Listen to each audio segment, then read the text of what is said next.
Hey everyone, and welcome to the Dose of Bliss show. Today I have a very special guest, Libby Hill. She's Miss Earth USA, and I cannot wait for her to share her story with you about how she came to success, tips for body positivity, and to be the best person you can be. So thank you so much for coming today. Thank you so much for having me.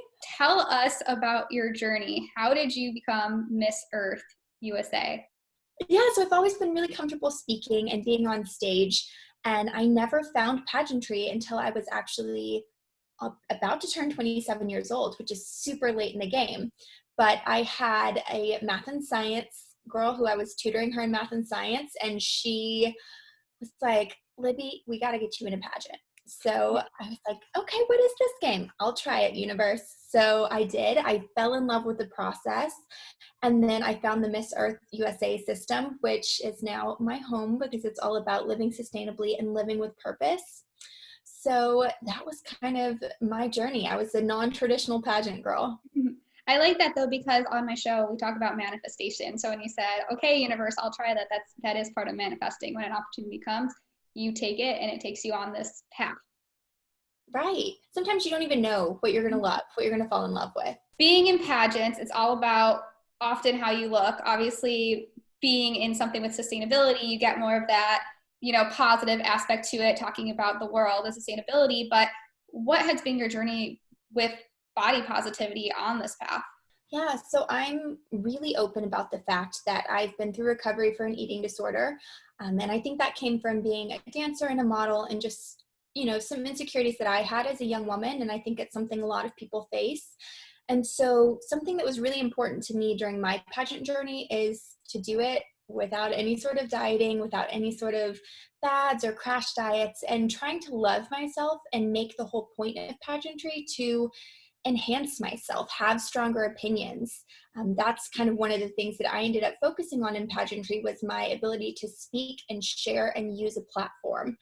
And of course, we do get out on stage in bikinis, but it was a time that I kind of owned my body and decided that instead of going up there with fear and criticism, I was going to go up there and just celebrate my body and celebrate my energy and all of those things. So that's something that I stand for in the pageant community, is just trying to get people of all shapes and sizes to love themselves and take chances on themselves.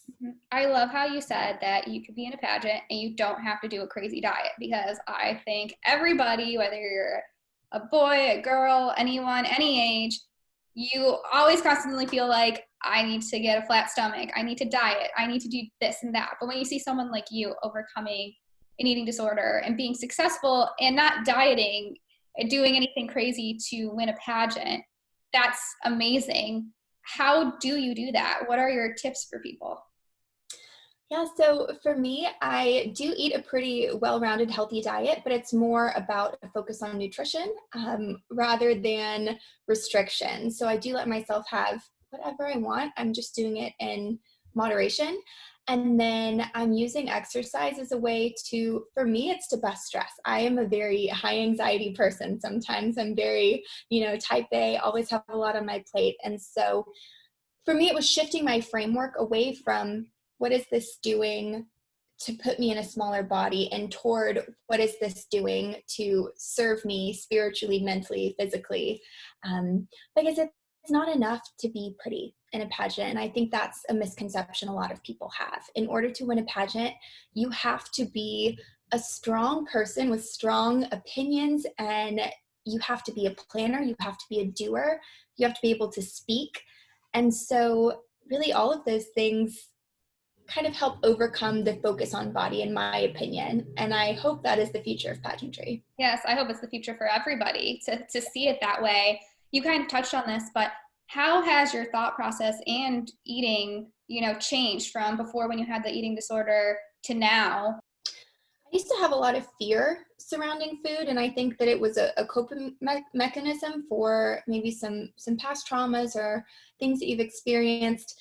And so I think it was taking the fear surrounding food and trying just taking little steps toward celebrating food, toward enjoying food. And for me, that was eating meals with people I loved. I found a lot of creativity and kind of an outlet in cooking.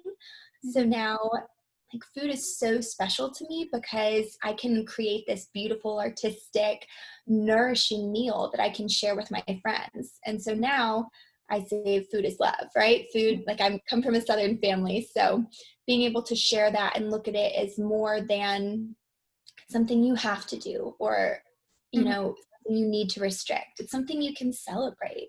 Yeah, changing the thought process of it being something negative where you have to cut things out and that you don't want to eat something positive. What can I add to my diet that's healthy? How can I turn food into love? How can I make this a better thing? How long did it take you to recover from this disorder, and when did it start? So it was from kind of earlier teenage years, and I suffered for probably 8 years. So that's another misconception. People think, you know, oh, you don't have an eating disorder unless you're in a really tiny body size, but they can exist and persist for a decade if you don't seek treatment. So recovery did take me years to get through. And as with anything, you still have the opportunity to fall into those mental traps if you let yourself. So I consider myself always a work in progress, but now in a much more stable place. I really like that you share that because, you know, I'll talk about people achieving their goals or coming through a hardship, and everyone just sees, oh, you're Miss Earth now. She's beautiful, she's smart, she's talented, she's amazing. You know, it seems like everyone's just born right there in their perfect place, but that's not the case. They don't see the struggles you've had all these years leading up to this moment to be where you are right now, and that it's a daily practice that you do. It's not, there's no magic bullet for success or being healthy. Right, and there's no formula either. That's one of the biggest things. People say, "Oh, what did you do to cure this issue that you had?" And in reality, everything is personal. You have to address your own traumas, your own perspectives, your own lifestyle in order to find a solution. And so I like to really open conversations with people about food and about their bodies and about loving their bodies. And that's actually led me back to school to become a registered dietitian. So that is my future now. Often the biggest struggles in our life are the biggest turning points that end up catapulting us to where we want to be. The food and dieting that held you back now is a job that you have where you can help inspire other people dealing with similar issues and dealing with, most importantly, their health. Even if people don't have an eating disorder, people are not necessarily eating correctly for their health or well-being either. So it's amazing to see that we can take what is our fear and literally you are turning it into love. Yeah. Oh, I love that you said that. It's true. It's just people don't realize when you're going through it. I'm sure when you were going through it at the time, did you have a thought like, in the future, I'm not going to be like this one day? Honestly, at some point in the brunt of it, you do feel like you'll live with it forever. It's hard to imagine a recovered place or a mindset that is better, where your eating disorder doesn't control you. And for me, it was as soon as it clicked, as soon as you kind of had that light bulb moment where there was hope and there was maybe a different way to live, that was when everything started changing for me. And it feels hard to revert at this point, knowing that there is a different way to think and knowing that you don't have to be slave to diet culture, to other people's opinions about your body, or even to your own opinions about your body. Sometimes we are the ones feeding ourselves the message that we're not enough. When in reality, we have everything we need. We just need to give ourselves a better chance. Our thoughts really do create our realities. And if we're thinking something like, I recently did a video about looking in the mirror, and it impacts the way you think 10 times more. And imagine every time you look in the mirror, if you tell yourself that you think you're ugly, that's really going to magnify what you think. So if you just do something as small as force yourself to say you're beautiful, it will shape what you think over time. And I think people don't realize that because we just naturally look in the mirror and we'll point out the littlest things about ourselves. Mm-hmm. Yeah, and to shift focus away from the mirror even sometimes and say, who am I? Like, it has nothing to do with how I look. I am strong. I am capable. I am smart.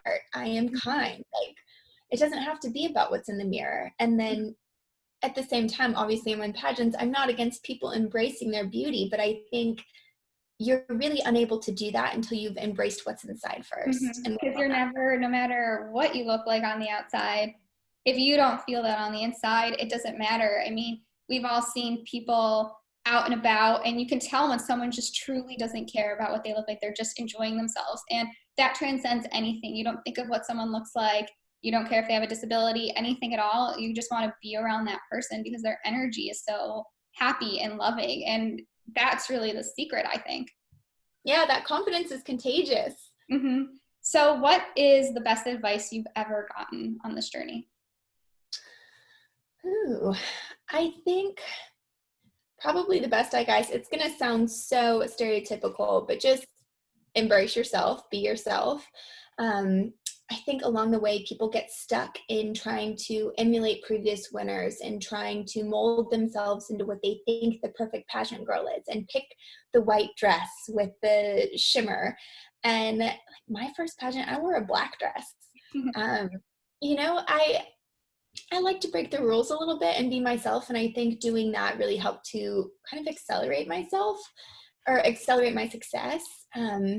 Just owning the decisions you like, because that helps you to stand out. I wish I could just shake myself sometimes and say, hey, like, you are worth it. You have everything it takes. You need to believe in yourself. And you need to just stop worrying about anybody other than yourself and just let yourself thrive. Let yourself take chances on yourself. And it's okay to fail.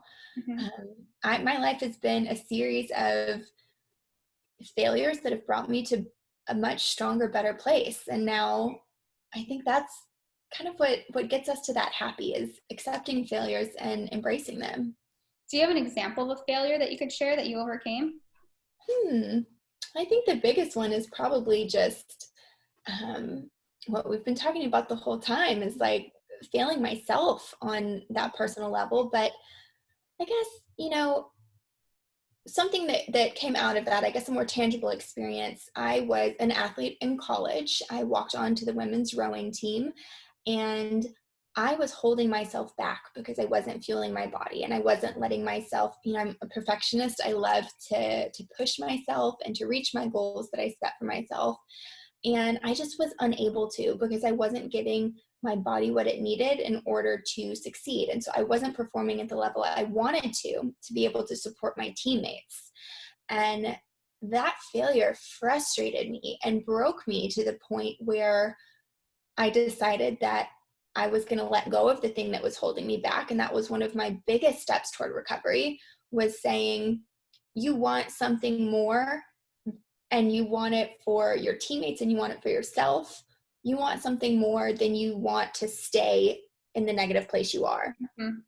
And so I think that just series of failures, it frustrated me. It lit a fire in me, and it ended up being a catalyst for change. Yes, we can use failures for change. I think that's beautiful. And one of the best things I heard you say during that was, during that moment, you realized that your physical needs to basically survive were not being met. And so your needs were not being met. So you didn't have the ability to achieve the goals. You didn't have the energy to be an athlete.